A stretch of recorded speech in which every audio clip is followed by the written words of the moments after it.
go through a Nearpod presentation. So what I've done here on the left is I have the teacher's screen. So this is what the teacher would see. And on the right is what the student would see. So this is the nearpod.com website, which the student would open up on their laptop or on their computer, or they could go to the application on either their iPhone or their iPad or various other devices, and they could go from there. So the teacher would have to open up their presentation, which is an example presentation here. This pin would come up. This pin is crucial to ensure that the students open up the right presentation on their device. So what they'll do is they go up to the top right corner and they type in the pin. Click. And then this screen will come up. Let me just quickly resize it. Okay, so now this one on the right, which is continuing to load, is going to be the example of this, what the student would see. So now I close the teacher's one, and as you watch, as I click on the teacher screen through the slides, the student will go through there. See, so the student is unable to click through.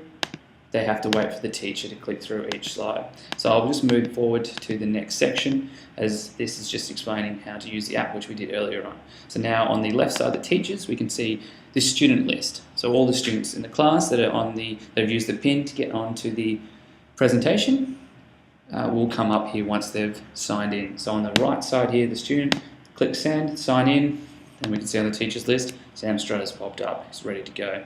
So then the teacher continues to go through, okay? So as we go clicking through, again, we get through a couple of these, not necessary. We have the first one, which is draw it. So what we'll do is I'll click on this pen here, and we can see that I can draw all over this. I can put a nice little face. Okay, whatever the student wants to do, sends it, saves, it will be sent through to the teacher. And so will all the students' pictures that they've done. So continue through, click to the next slide.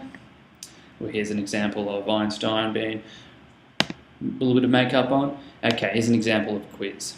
So here are the information on the teacher screen, which showing all the answers and the information that will come through. And on the right here with the student, we can see me going through the quiz.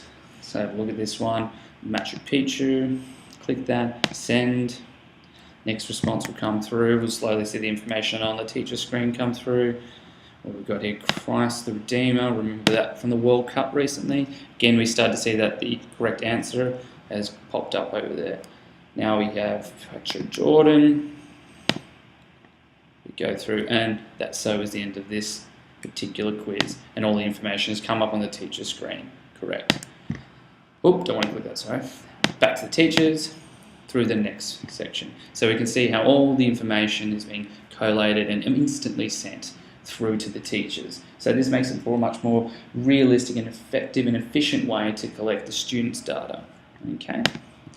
So slideshow, an example of a slideshow, pop up on the teachers, and the students one. We can have the student go through each picture. Okay, so on the same slide, this one the student themselves can navigate. The teacher just waits for the students to complete it. Then when they're ready, everyone's done, we go through to the next slide. Okay, so that is basically how effective Nearpod can be in the classroom. Great interaction between the students.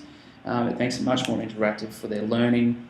It also has increased the classroom participation. I found this in my second practicum, which my cooperating teacher was using this.